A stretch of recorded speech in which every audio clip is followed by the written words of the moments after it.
Hi, I'm IKEA, and for today's video I want to give a build showcase on the Combat Medic, and a different one than we have done in the past, and that is as we have incorporated Strikers into it. And Strikers, of course, is one of the best gear sets when it comes to applying damage. Combining the two ideologies has worked out decently well. I'd always avoided putting way too many Strikers into the build collection, but recently I've relented a little bit. And yeah, we've made, seeing as I very much enjoy the Combat Medic, as that was also one of the earliest build showcases that I did, here is a revised variant, although not per se in always better than the previous ones, but one that I enjoyed enough that I definitely wanted to do a build showcase on it.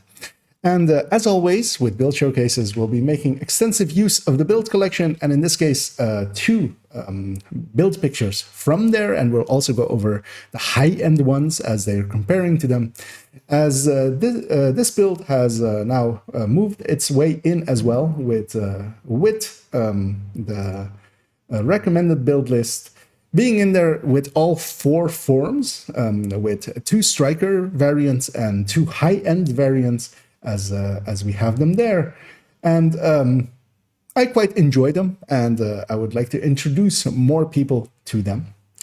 So yeah, we're going to jump, as always, into a first chapter where we'll go over the build. We'll discuss how it's put together. We'll go over two variants, as I've chosen to have them in my build collection. And we'll go into a second part of the first chapter where we'll go into their build picture and then also go into some calculations for it, just to see how it stacks up against older variants and, of course, against full reds. And then as well, we shall take it into some gameplay in the second chapter. And I'll do a bunch of group content in several ways, and we'll discuss in the meanwhile how I play it, and hope to give some knowledge, pass along some knowledge, so you have somewhere to start if you haven't tried out Combat Medics before. So yeah, let's jump into the build. And here is the build as we'll discuss it today. We're going to go into two variants. We'll go into the build picture of both of them, and of course, we'll run both of them in some gameplay. In this first one, of course, it is 4 pieces of striker, and here I'm choosing to not use a striker chest, and together with a BTSU and a piece of Cheska, and together, of course, with healing skills, technician, and capacitor. That is basically the core of this build, and then we're altering a few things here and there. If we go first off into Striker and why it is so competent at even being in hybrids, is at for 2 pieces we get weapon handling, for 3 pieces we get rate of fire, both pretty good bonuses, but especially the 4-piece bonus of every hit that you make increases its amp. Here it says total weapon damage. That is incorrect. It is actually a separate multiplier. It is self-additive and then multiplying against the rest. With no backpack, it is 0.65. We do, of course, have the backpack, so we're taking that 0.65 to 1. So for 100 hits, if we make 100 hits, we have 100% separate multiplier, which is quite strong, of course. And we lose that over time, as we lose 1 stack per second for every stack between 0 and 50, and 2 stacks per second between 50 and 100. And over time, that decays, basically. And we have to stack up to that 100 to get the maximum output out of this build. And together with this striker set, we're choosing to pick Cheska in basically all variants. Even in the variants where we do go with the chest, we do pick Cheska. And that is because, of course, of the crit chance bonus. Here, I'm going with an obliterate chest, meaning that we're only stacking to 100. You can, of course, as well, as we'll see in the build pictures in a second, and in the different variant later on, go to 200 with going with the striker chest, and then having the Cheska be in a different slot. That will allow you then to have more damage, but you need to stack to 200, and that really does require ACS and also proximity to the enemy, something that this build isn't perfectly set up for, I feel. And that's why I mostly will be looking at versions with a Cheska chest and talents on there. Then we have the BTSU glove, and the BTSU glove provides us with multiple bonuses here and is actually core to combat medics. First of all, it allows us to have a hive with it applying skill haste to it. And that means that we don't really need skill haste for the hive from any other place. We can basically forego skill haste on the build. Together with that, we have its own mechanic of overcharging and what I usually call supercharging as well, where it applies to the entirety of the team. If you are at 6 skill tiers, you can make it apply to the entirety of the team. And of course, with this layout, as we have it here, with 5 pieces having cores and technician, we have 6 skill tiers, meaning that even without any shenanigans, we can supercharge the team quite often. And then it lasts for 15 seconds, overcharging the entirety of the team, resetting hives, making shields invincible, making pulses be a damage buff. And then we go all on a 2 minutes cooldown for it. And 2 minutes is pretty fast, so you can actually apply this quite often, and is core kind of to the combat medics as well, as they're healing a little bit and then they're buffing instead of, for instance, what you would have with FI. As well, having the BTSU, but here you still have the BTSU, and then instead of you buffing the team, you're doing a lot more damage than, for instance, a red FI, even in this layout where we have 6 skill tiers. And then, of course, we're pairing that skill-wise with a hive. The hive is basically integral because it is so aligned with the BTSU. Although one thing you can do is if the healing is already enough, for instance, with a chem, you could, for instance, put a booster hive in here, or maybe even a technician hive if there's multiple turret drone users or something in the group. Although I'll mostly just go with the healing hive, just because, yeah, I'm healing basically. And then we have the healing chem. The healing chem here does heal for a decent amount. We'll see on the build pictures in a second for both builds that this one, for instance, that is laid out more towards damage is not healing for a lot, but still enough to get a red build back to full with 1 hit and then one tick of a repair over time. The only big downside is, of course, we don't have anything applying skill haste to this, where Hive, of course, is just refreshing or refilling in 1 second per charge. This one is at 24 seconds, meaning that it is our secondary tool. We can kind of use it here and there to fill somebody up. And especially as well, if we overcharge, we can have an overcharged one, which can apply a ton of healing, as of course, when it's overcharged, it is quite strong. And while our Hive is then kind of on cooldown, because we'll be deconstructing it, that's our tool for then. We're pairing this all, of course, with a capacitor, and the capacitor recoups towards our skill tiers from weapon damage. And that makes it kind of still the best choice, even though we're completely wasting its skill damage component. One thing you could do is to have, for instance, a turret or something in here. But I feel I kind of like this combo, and then pairing it with the capacitor still makes the most sense out of most weapons. Interestingly, the Ouroboros barely beats out the capacitor here, especially on DTA, because as well, the capacitor does have 12 DTA and 10 DTH. So especially on DTA or DTH, it does a little bit better. Of course, though, the Oreo can have DTOC, which does kind of compare, of course. But the downside, of course, there is you're making yourself very short range, where the capacitor does decently well mid range, and most of that is as well down to the capacitor having that 30% crit damage bonus as one mod, together with, of course, a recouping from yellow skill tiers. That's the reason why it kind of keeps up here. On a secondary, and actually here even on the tertiary, I have Future Perfect. I very much enjoy having Future Perfect here as well. On this weapon, actually, as you see here, I have the linked laser pointer. So sometimes I swap to this weapon just to sweep across the room and basically pulse everyone, helping vision for my allies. And from time to time, I'll use it to proc a Future Perfect. One other choice you can have here as well is to go with a weapon, with a different weapon type with Future Perfect. Usually rifles is an obvious one to pick here, of course. And a lefty as well can be a choice. And yeah, Future Perfect here and there just to proc a second form of overcharge, although of course this is a personal overcharge, but it has a separate cooldown, so you can have both, intermittently. And that can be very strong. Although, yeah, having a lefty with sledge, or although what I'll usually have here is I'll equip my general weapon with a sledge, although even this is a TDI card custom, which wouldn't be the choice because we have already all the 6 skill tiers that we need. So even holding this, we're not getting anything extra. But yeah, sledge is very strong, of course. And applying it, especially with the EMP grenades, is not too hard because the EMP grenades have a large radius.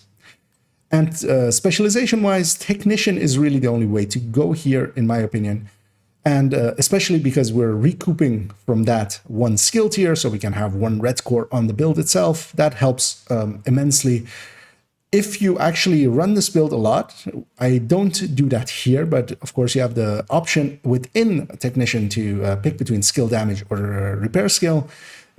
Picking repair skill there helps you a little bit. I haven't done that here. I have that always just set to skill damage, and I'll just do that little bit less healing. I'm fine with that instead of just flipping the choices.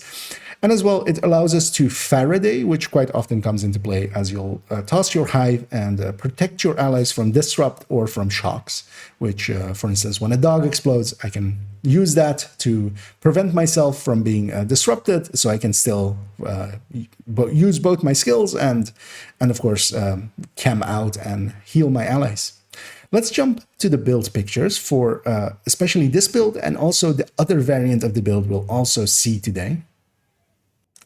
And this is the build picture for the build as we saw it a second ago.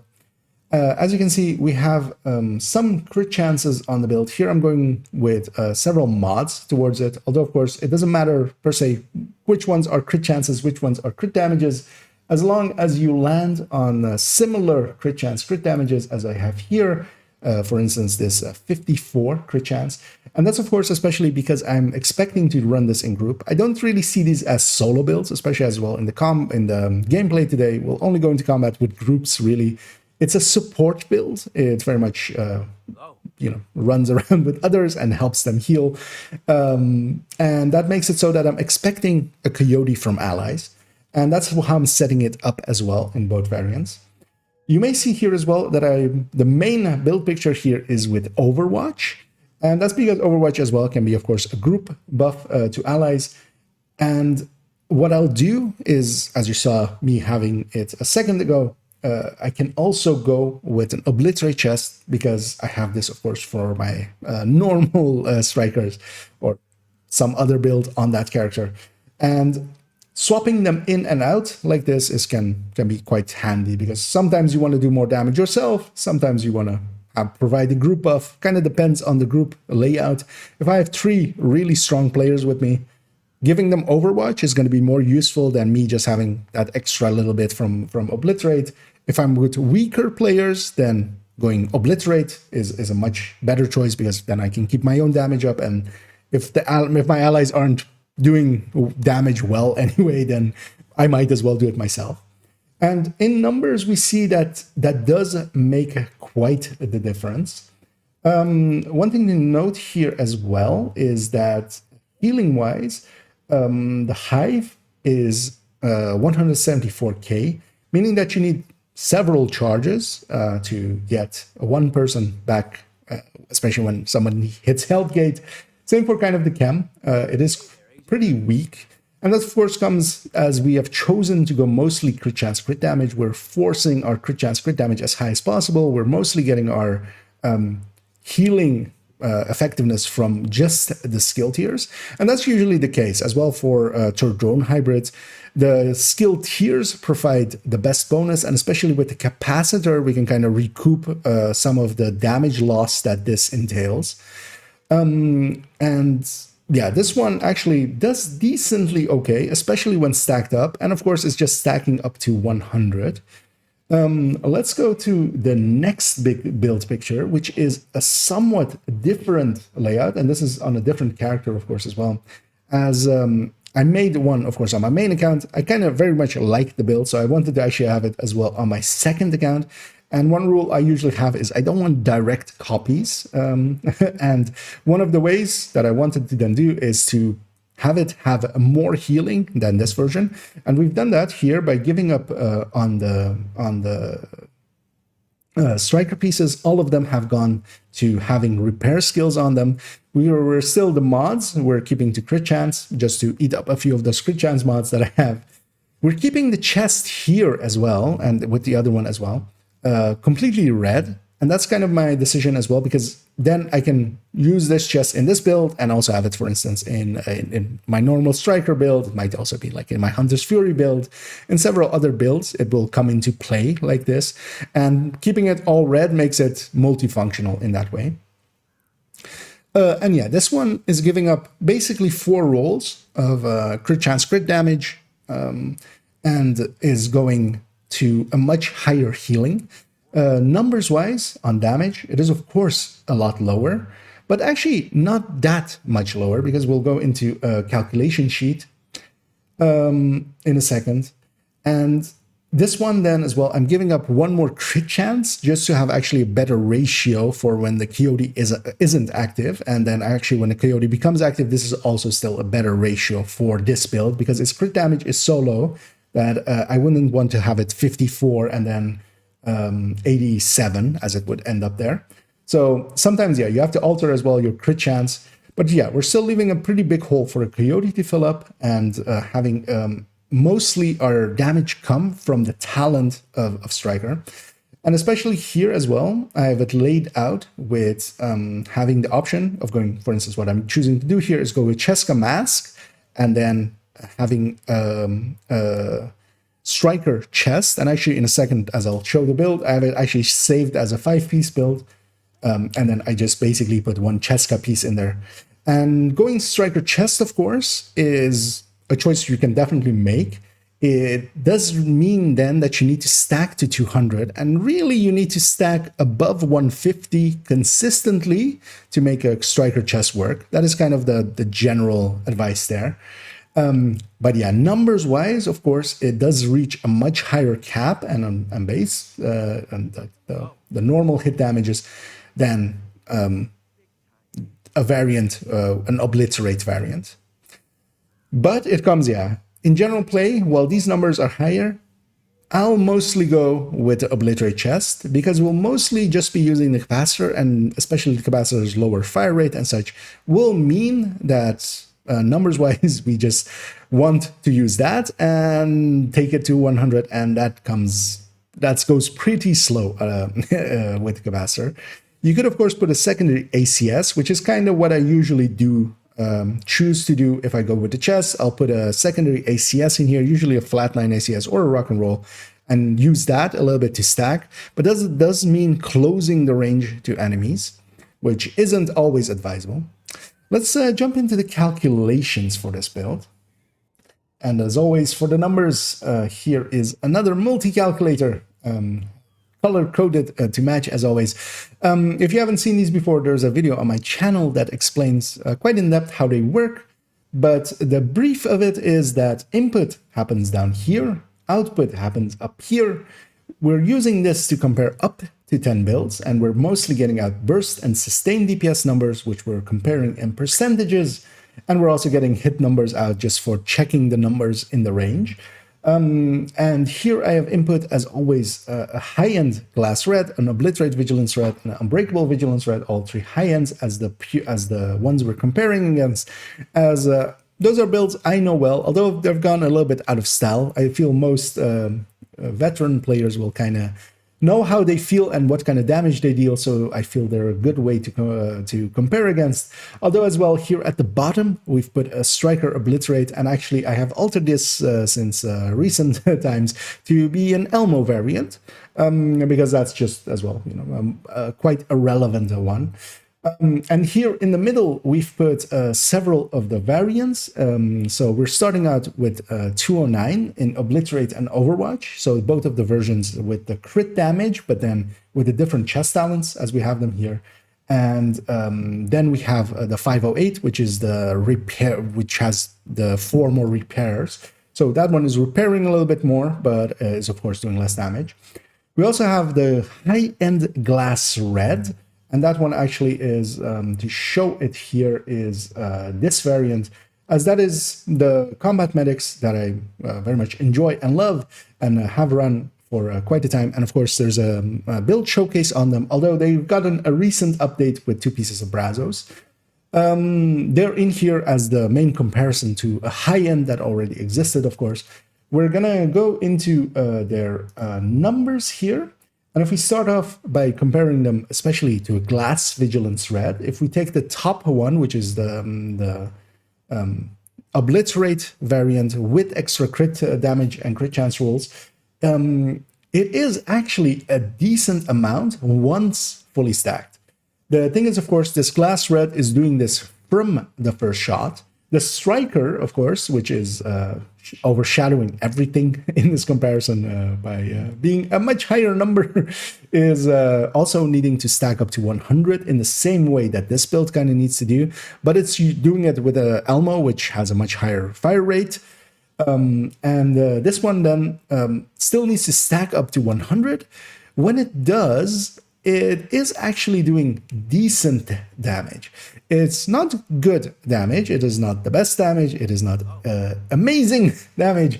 It's okay on the damage. But of course, we're giving up that damage for a goal. We didn't just throw away damage just because we don't like damage or something. We're throwing it away just to get repairing back for it. And while this one heals the least, it is then, doing the most damage out of the 3. If we go Overwatch with it, which is the second one, then we are giving up a little bit of damage. So as you can see there, we're dropping from 84% to 75%. So we're losing about 10% of our own damage.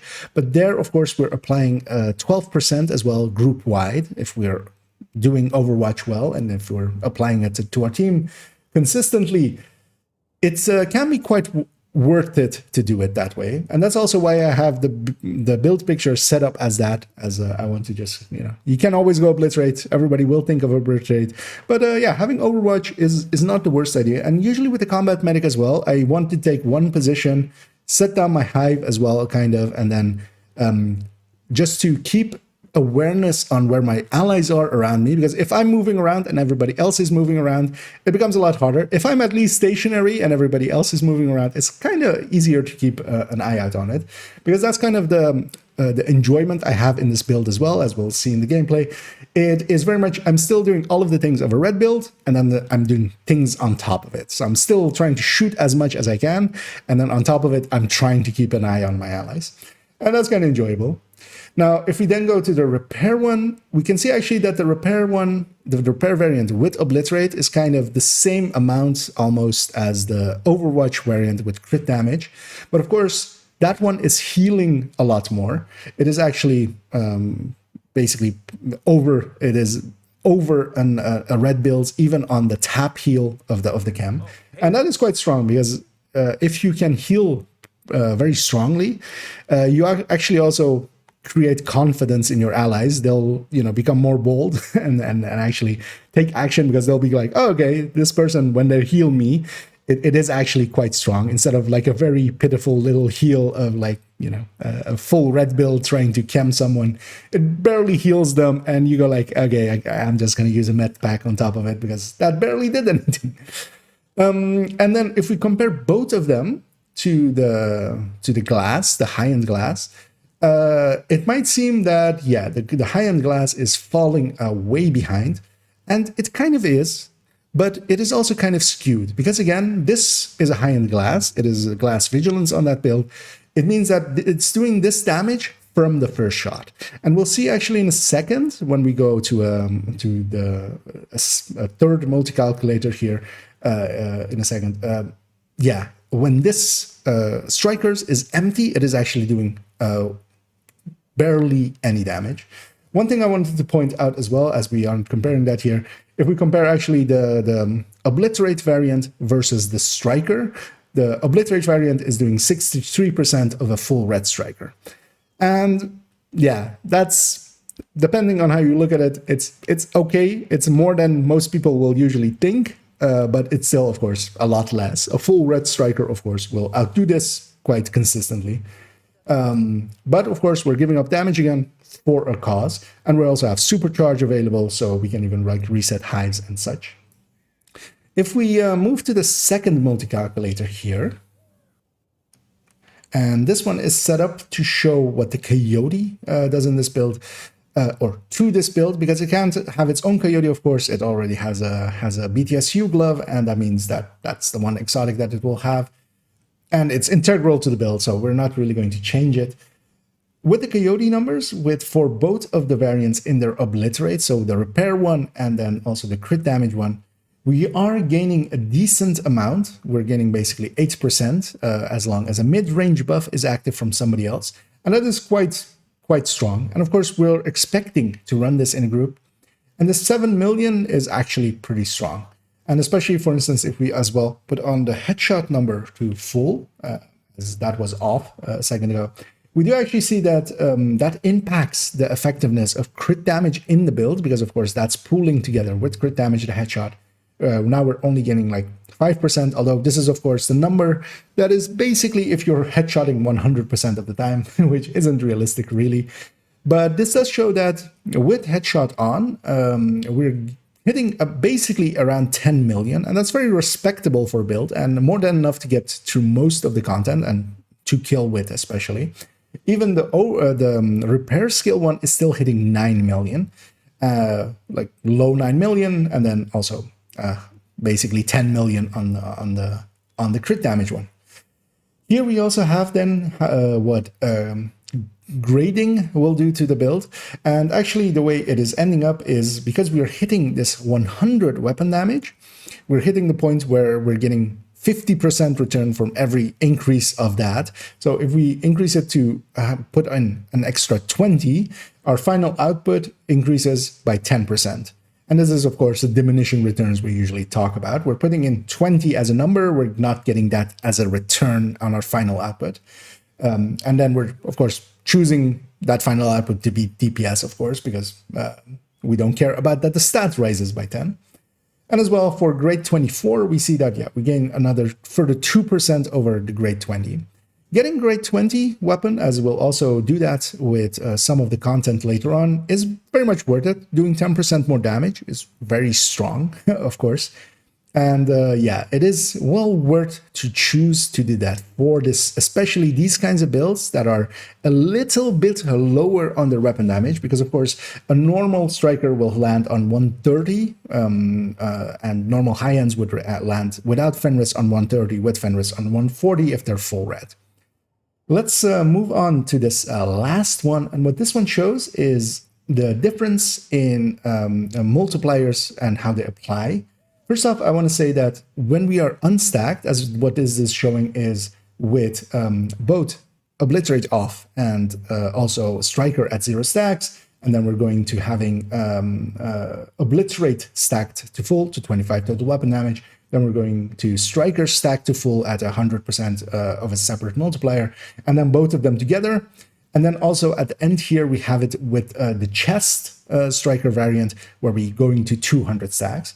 First of all, if we compare this 2.8 million with headshots off to the same high-end glass variant with also headshot numbers off, we are actually way behind it. This is 4.6 million. If we scroll back down to this other one, unstacked, it is 2.8 million. And of course, that's the difference between what this build does, and also why I will keep my high-end ones, because that glass one, of course, does it from the first shot, especially for shorter content. That can be much more relevant, for instance, territory controls, where the fights are pretty short. But then for longer fights, like control points and such, the striker will stack up and will surpass it quite effectively, as of course, when it's fully stacked up, it's doing 7 million versus that 4.6 million. What we see here as well is, yeah, when we add 25 weapon damage as a separate total weapon damage as a separate multiplier, because there's no other source of total weapon damage on this build, yeah, we're increasing our total percentage by 25%. That's what a separate multiplier will do. Same, of course, for the 100% from strikers if you stack it up to 100.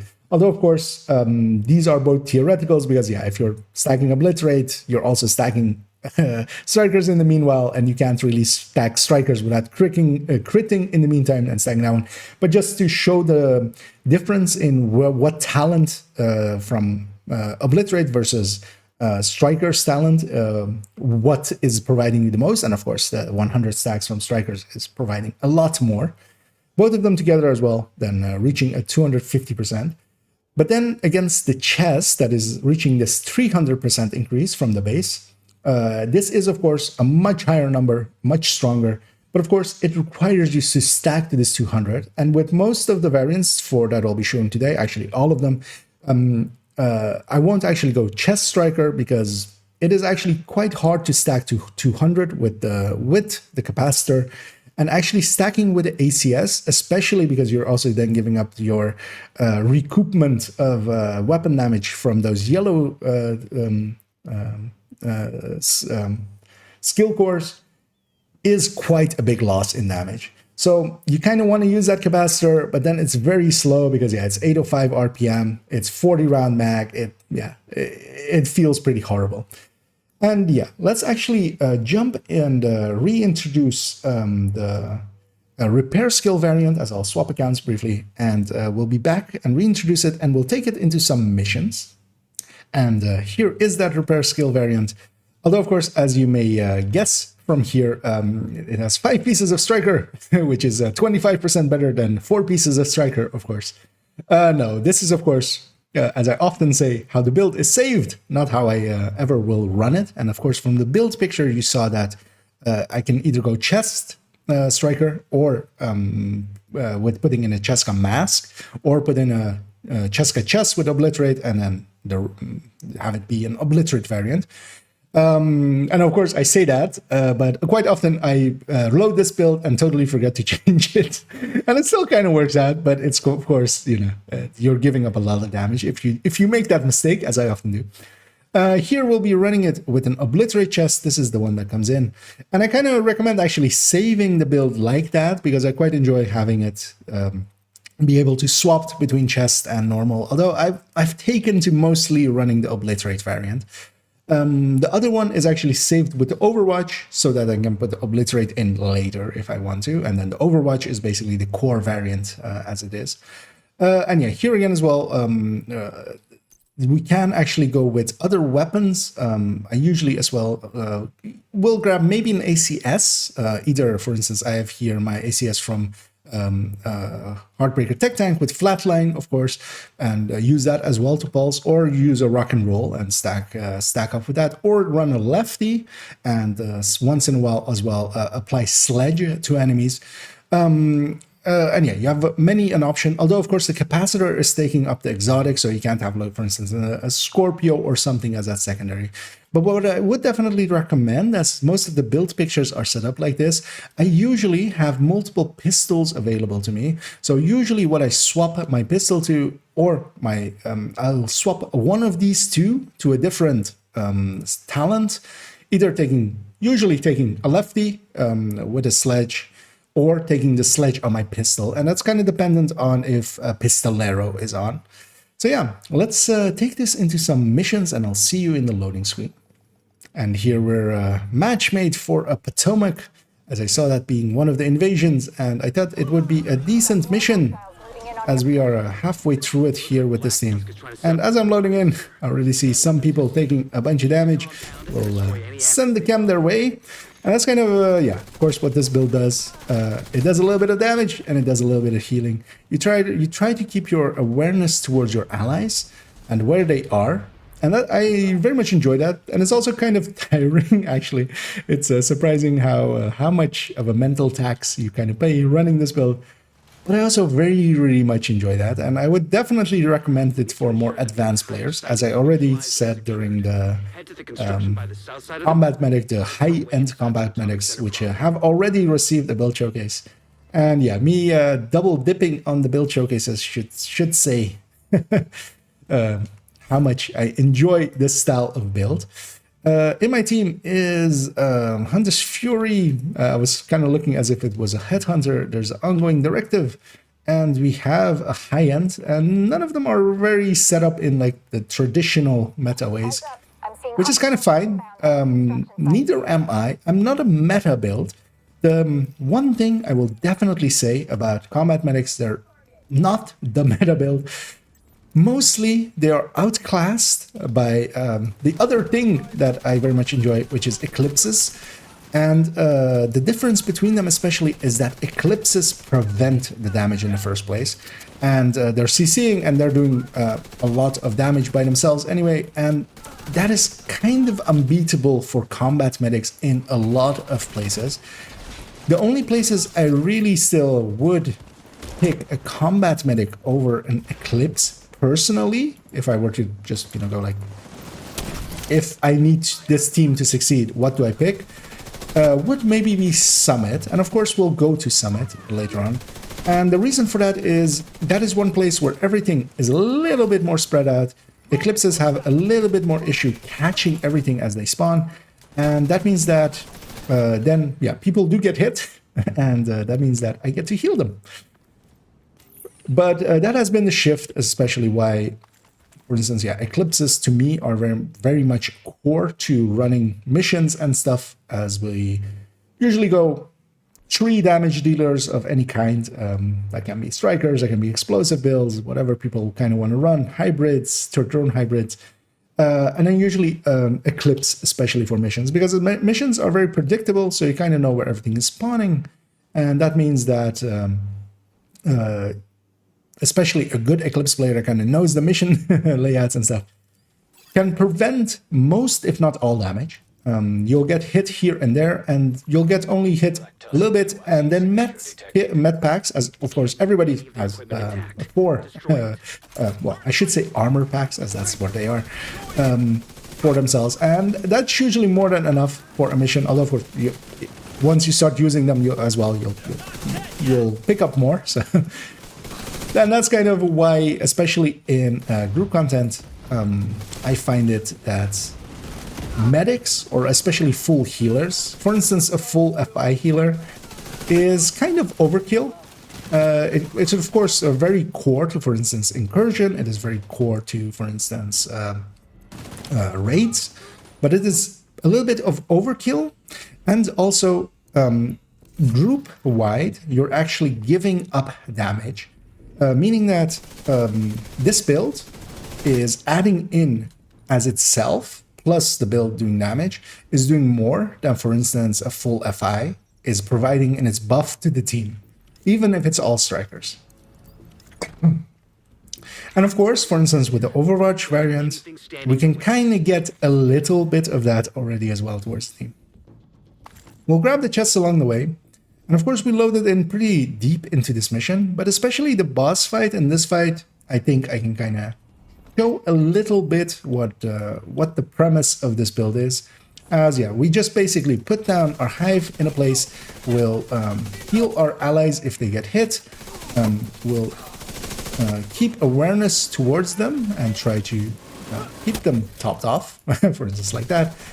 And especially this one having a little bit more healing, as I said as well in the build picture. It does instill confidence if you can actually heal pretty strongly. Here as well, my allies do have a few skills that can benefit from overcharging.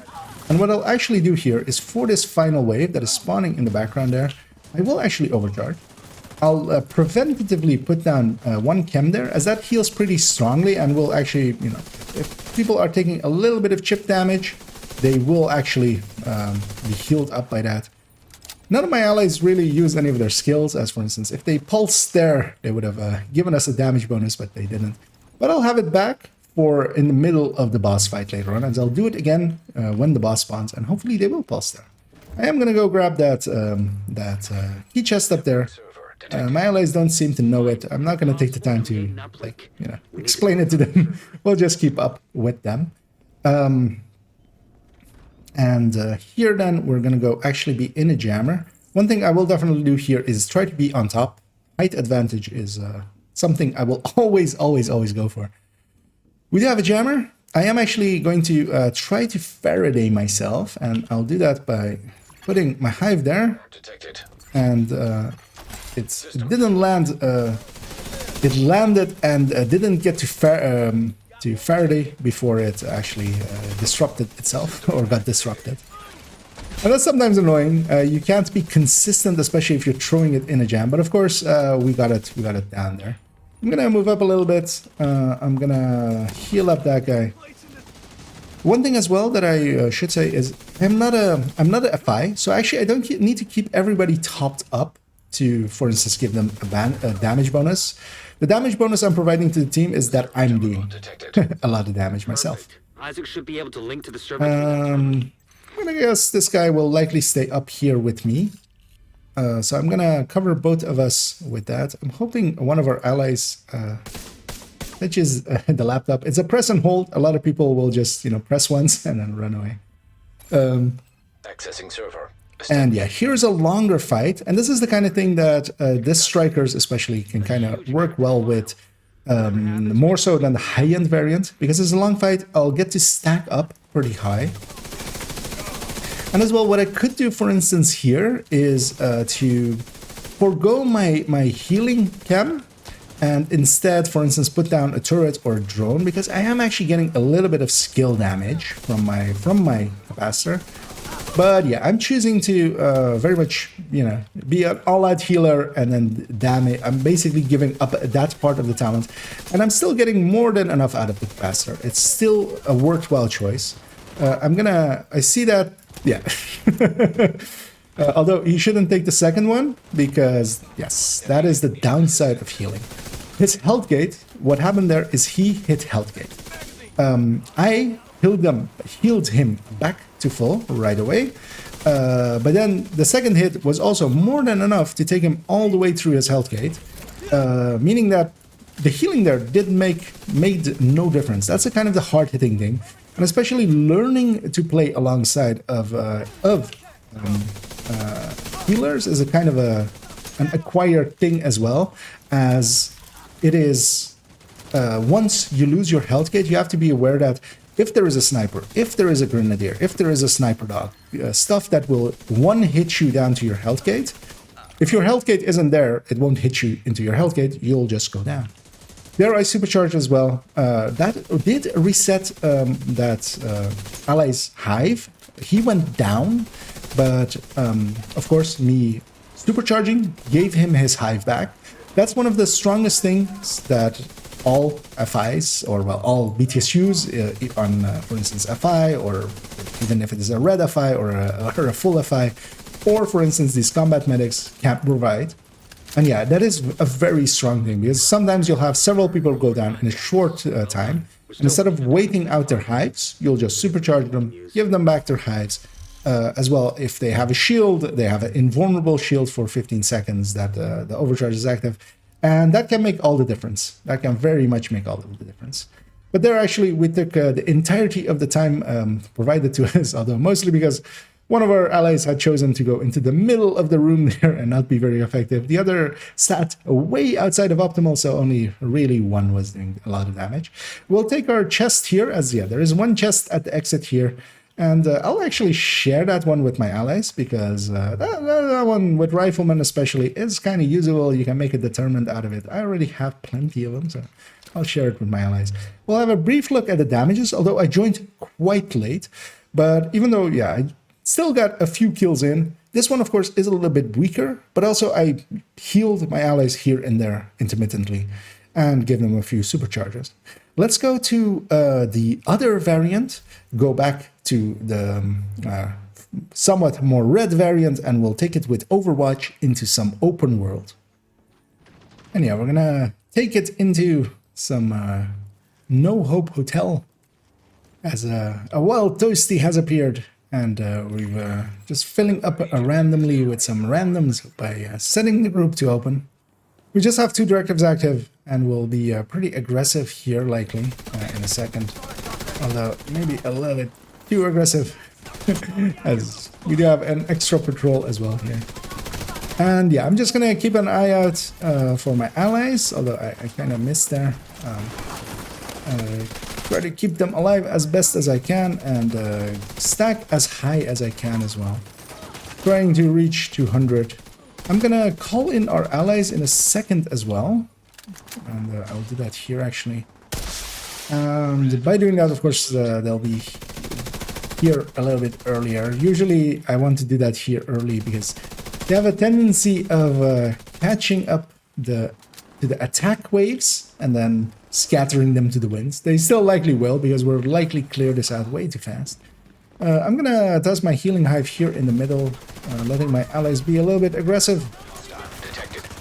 Although, yeah, I'm not doing any overwatching, so I do need some cover for that. And yeah, with how it is here, I likely actually don't have a shot on anything, which is super annoying sometimes with Overwatch because you are locking yourself, of course, to cover. But it is a very strong talent, and I'm just providing it to my allies, basically, and hoping for the best. Of course, we have a very strong player with us. I don't know what the other two are running. I think I saw some form of strikers, although not really well set up. And it does mean that, yeah, especially with strong teams, it is well worthwhile for me to run Overwatch, provide that 10% or that 12% to my allies. That usually translates into like an extra 8%.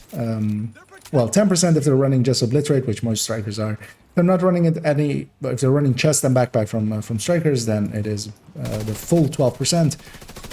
For high-end reds, for instance, it is more close to 8%, really.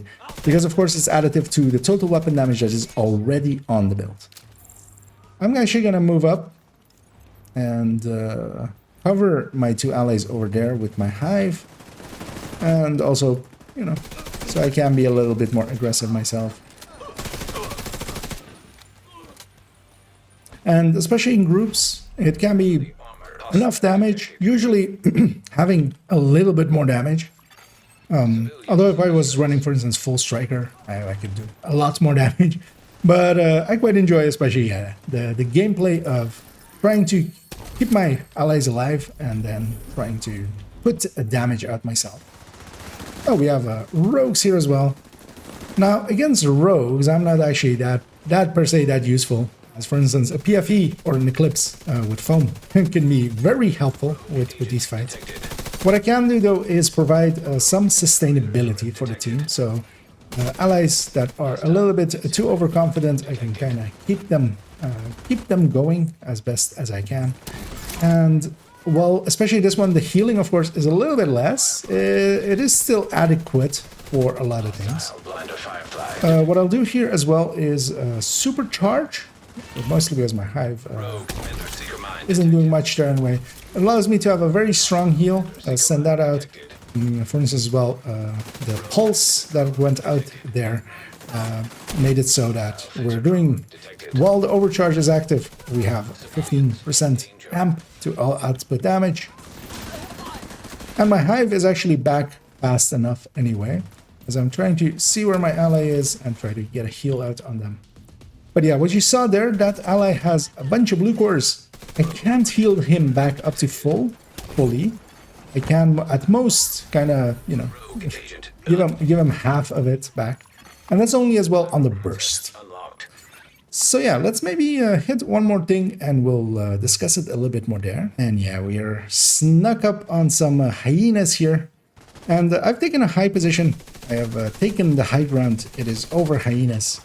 And the reason for that is it provides me what I usually try to do is actually be in the back, be away from the fight, kind of behind my allies, mostly as well because if my allies are in front of me, they're much more easy to see where they all are. For instance, here, especially of course, as me and Toasty are up here, my other allies are down there. I can kind of see which one is getting hit or not, especially as well just by, you know, it happening.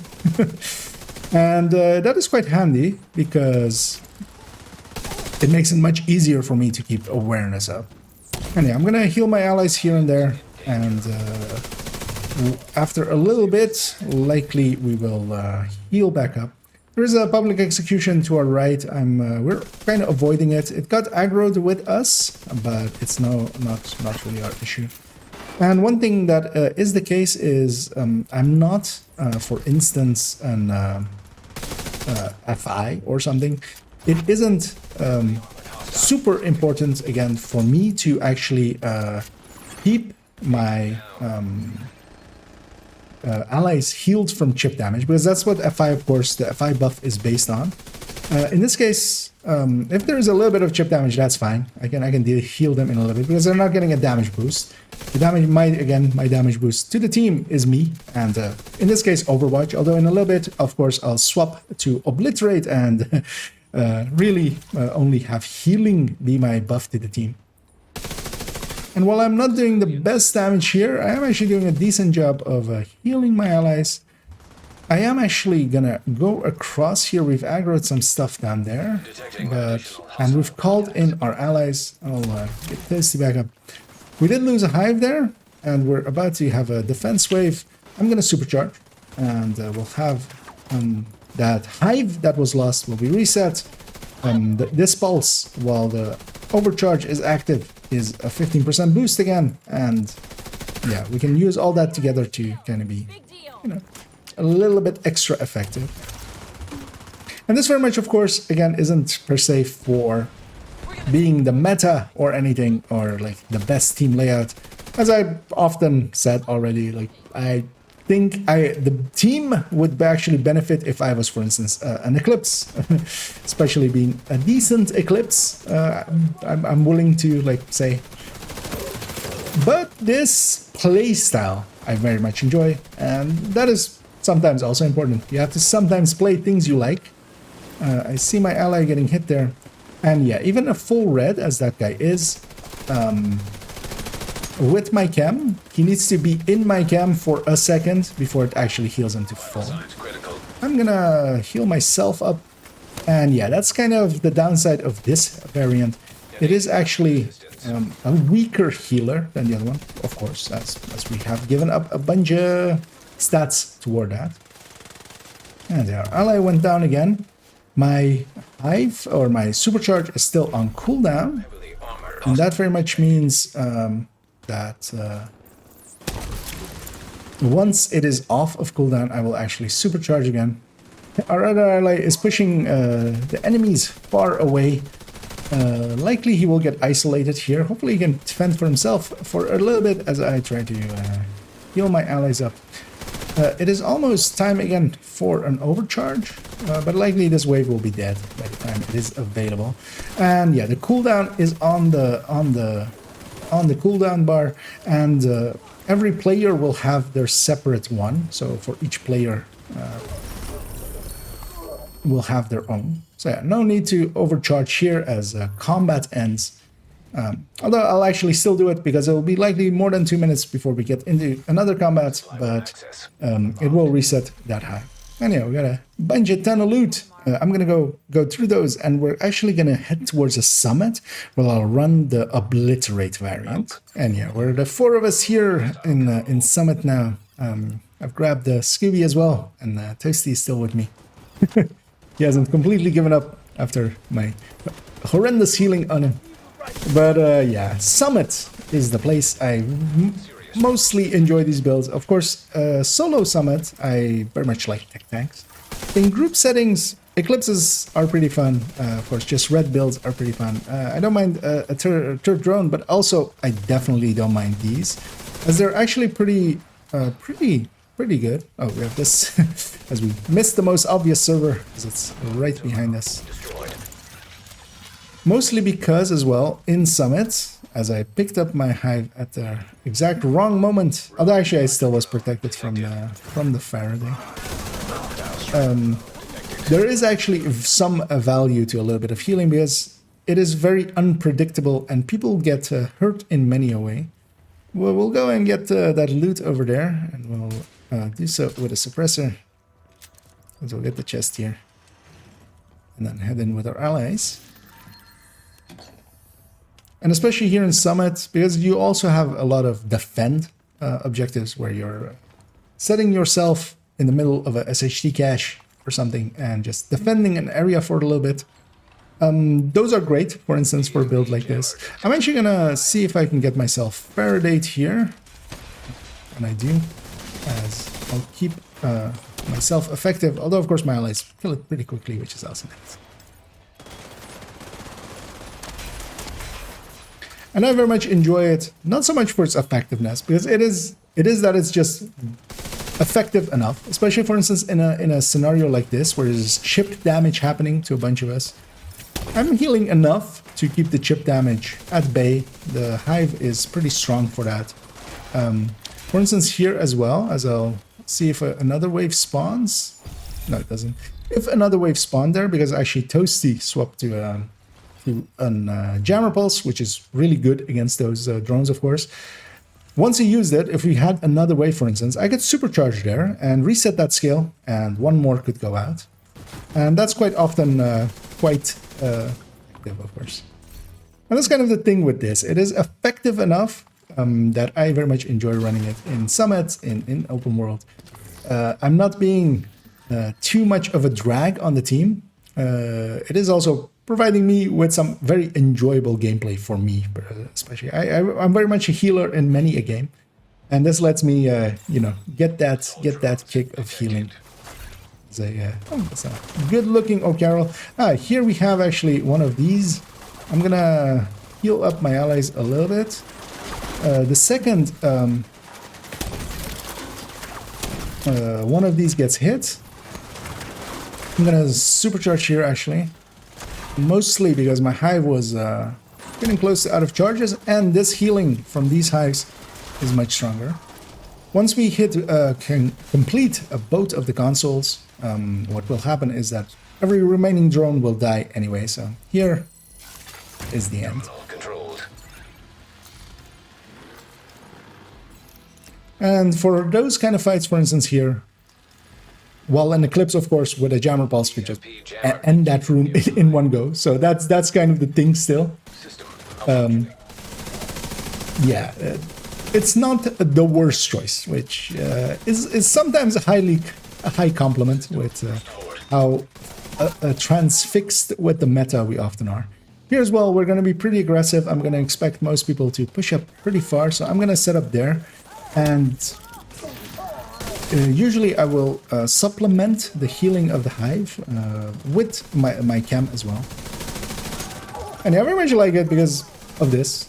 I'm playing full-on red build, and I'm still kind of keeping an eye out on all my allies' health bars, trying to keep awareness of where they kind of are.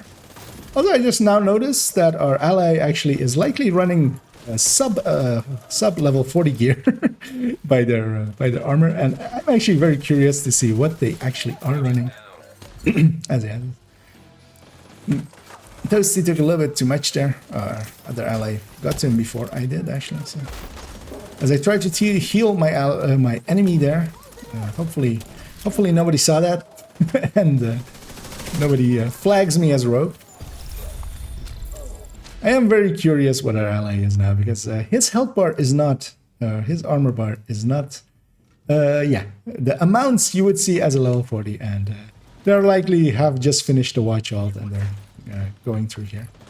They're weakening the team, of course, but the rest of the team, I'm going to say, is likely strong enough to, you know, make up for it. We get another Christmas Hoarder, which is quite rare, actually, to get two of them within a 3-floor section, but there we did. And yeah, they, of course, nowadays drop the festive delivery as well, the Grupo backpack, if you have done the project up to that point, or have gotten your first one, basically, from the project. And yeah, I am very much looking for one of those with skill haste and skill damage, although very unlikely to get it, of course, because it is a red brand, so very unlikely to drop with yellows, and it doesn't, you know, it doesn't drop often unless you farm the Christmas Hoarder, which is a thing you can do, and I likely will. We can't recalibrate them at the moment, but I'll be hoping to get one to later recalibrate at some point if they add that in, which they likely will, because other pieces of gear have had the same issue. The O'Carroll and the Slayer were not recalibratable on their initial release, and got that ability later.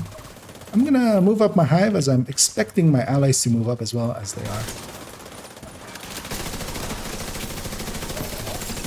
And that's also kind of a thing that over time, especially in Summit, I know the layouts decently well. So for instance, here we have this room. This room will only spawn enemies from the door that they're all spawning from. That's why they are spawning there. And that means that eventually the team will kind of move up naturally to just spawn camp them there. That's just how it kind of will naturally go. And yeah, trying to keep an eye out on your hive as well and such is an extra mental thing. And that's kind of as well the thing with combat medics. All combat medics always is they are actually mentally quite draining.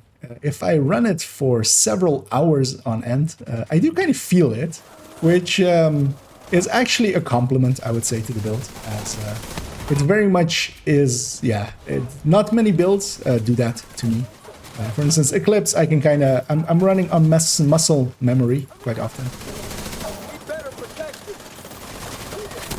Just gonna supplement my hive a little bit there. And actually, for this boss fight, I'm gonna supercharge, giving an extra hit for my allies. And I'll actually, this supercharge is very strong, especially for instance, even there, because he had a turret or drone out, although he lost it. But also he had, for instance, he did some seekers. Those are 6-tier seekers, even though they're not backed up by skill damage, as would quite often happen. They are actually pretty powerful still. And of course, for instance, with seekers, they have a much larger radius. I'm not running Overwatch anymore, and we do have back spawns here. And yeah, here I'm choosing to do more damage myself, as we saw from the numbers, with Obliterate stacked up, 10% more basically. Although, of course, it falls away quite often. So yeah, there we did a section of 3 floors. We'll leave it there, as we're about to go to the best floor ever, of course, but we'll leave that for a different time, as I'll go and get my loot here, and instead we'll go and see each other in the conclusion. And to conclude this build showcase, I very much enjoy this build. I always have the style of build of combat medics, being a healer and a damage dealer. Now, of course, nowadays we also have red FIs that kind of do it differently. They give a buff and they do damage. This one heals and does damage, which the classic combat medics do as well. I'm very much kind of torn between especially this damage dealing one and the glass one. I feel both are very potent, and both of them as well, because especially, of course, that glass is doing it from the first shot, but this striker has a much higher peak. And I have been just chosen to have both because I have that option. But I can very much recommend this kind of build, especially for the kind of player that enjoys healing together. And especially, of course, with the Overwatch chest or with the Obliterate chest, you can have some options there. You can also, of course, go Striker chest as shown. And of course, as well, you can actually go for some other hives, as Booster Hive, for instance, if the team isn't taking that much damage anyway. So there are ways of playing around with this, and I very much enjoy it for that. And yeah, that's going to conclude this build showcase. As always, I hope you enjoyed it. My next video is actually going to be right over the year barrier, and it's going to be about some updates to the channel, as I'm expecting, of course, to end the year as the 2023 is coming to end. We're changing up a few things for future build showcases. Not much, but we'll discuss it in there. And as well, it'll be as a thank you out to all my all the people out there that have helped me out this year and have been around, and we have enjoyed our times together. So yeah, as always, hope you join me in my next videos, or over on Twitch, where, for instance, as well, this build showcase was recorded live. And as always, have a good night.